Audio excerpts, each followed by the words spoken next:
شیخ ابھی آپ نے ذکر کیا 25 سال پہلے شیخ حسین رحمہ اللہ نے فتویٰ دیا جمہوریت کے حق میں، ابن باز رحمہ اللہ نے تو اسی دور میں جمہوریت کے حق میں نہیں دیا، الیکشن کے حق میں دیا. یہ کہا کہ ہے تو غلط، ہے تو کفر کا نظام، مگر ہم ان شریروں کے لیے میدان خالی کیوں چھوڑیں.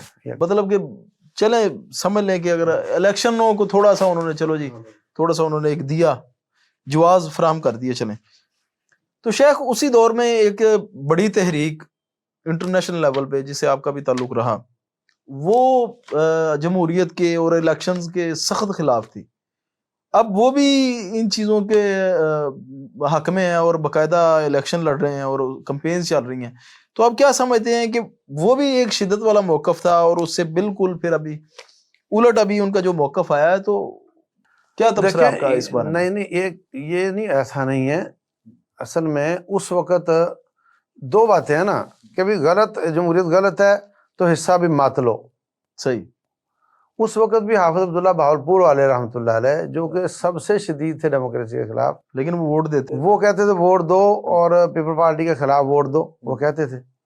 یعنی یہ سوچ نئی نہیں ہے. اپناتا ہے ایک آدمی، لیٹ اپناتا ہے، وہ اس کی اپنی کہانی ہے. سوچ اور فتویٰ نیا نہیں ہے. یہ انہوں نے اس کو لیٹ قبول کیا تو اس کو ہم یو ٹرن نہیں کہہ سکتے. صحیح. یہ مسالے ہوتے ہیں. مثلا میں آپ کو مثال دیتا ہوں کہ پانی ہے آتا تھا آپ کے بچپن میں، شاہدرہ ڈوب رہا ہوتا تھا، دریا پہ آتا تھا بہت پانی، یاد ہے؟ جی بالکل. تو کہتے تھے یار لاہور بچا لو اور شاہدرہ ڈبو دو کہ وہاں آبادی کم ہے، یہاں زیادہ ہے. اچھا، اب پہلی تو کوشش ہوتی تھی کہ پشتے اونچے کرو تو سب کو بچا لو. تو جب نظر آتا تھا کہ اب لاہور جا رہا ہے تو پھر بم مار کر بند توڑا جاتا تھا اور پانی ادھر کی طرف، شدرے کی طرف. تو یہ کیا بات ہے؟ اگر پانی پوچھے آپ سے کہ آپ پہلے تم پشتے اونچے کر رہے تھے اور اب تم خود مجھے راستہ دے رہے ہو. اور پھر اگر کوئی جو ریلیف کا کام کرنے والے ان سے پوچھے کہ یار تم ابھی تو میرے لیے پشتے اونچے کر رہے تھے، اب میرے اوپر بیٹھ کر لوگوں کا ریلیف کر رہے ہو. تو یہ ایک وقت کا اتحاد ہوتا ہے کہ یار ابھی تک تو ہم نا اس سے بچ سکتے ہیں تو بچ جاؤ. یہی حال تصویر کے مسئلے کا ہے. بچ سکتے ہو بچو یار، اپنے گھروں کو بچاؤ یار. جب انسان دیکھتا ہے کہ یار یہ تو ہر ایک کے ہاتھ میں آ گیا، اب بچنا تو رہا نہیں، پھر اسی پہ چڑھ کے اب دعوت کا کام کرو.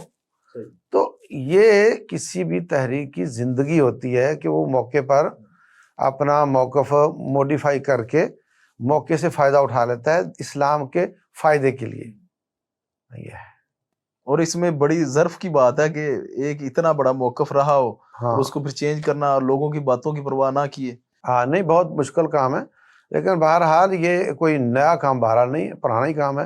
اپنانے میں دیر کی کہ اس وقت کے لوگوں کی اجتہاد یہ کہتا تھا کہ اس میں زیادہ فائدہ ہے، اور اب اجتہاد یہ کہتا ہے کہ اب اس میں فائدہ ہے. کچھ حالات اس طرح کے ہو گئے. مطلب کہ زیادہ ڈیمیج سے بچنے کے لیے کم ڈیمیج کر کے اگر کوئی وقت نکل رہا ہے تو نکالنا چاہیے. اب دیکھیں ایک آدمی، آپ موٹر سائیکل بیچو 30,000 کی، 30,000 کی اب کہاں آئے گی، لاکھ روپے کی. تو آپ کہو گے میں لاکھ لوں گا، وہ کہے گا نہیں 90 لے لو. آپ کو اچھا میں 98 لے رہا تو وہ کہے گا چلو میں 93. تو 95 پہ سودا ہو جائے گا، یعنی 2-3 پہ آپ وہ اڑ رہے ہوں گے.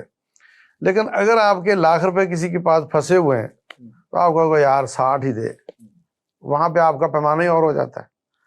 تو یہ فرق ہوتا ہے حالات کے ساتھ. وہاں بھی روپے ہی تھے نا، یہاں بھی روپے ہی ہیں. وہاں آپ 2 روپے پہ کر رہے تھے، 2,000 پہ لڑ رہے تھے، اور یہاں آپ اکٹھا 10,000 20,000 چھوڑ رہے ہیں. یار تو دے صحیح 80 دے. تو یہ فرق ہو جاتا ہے حالات کے ساتھ ساتھ.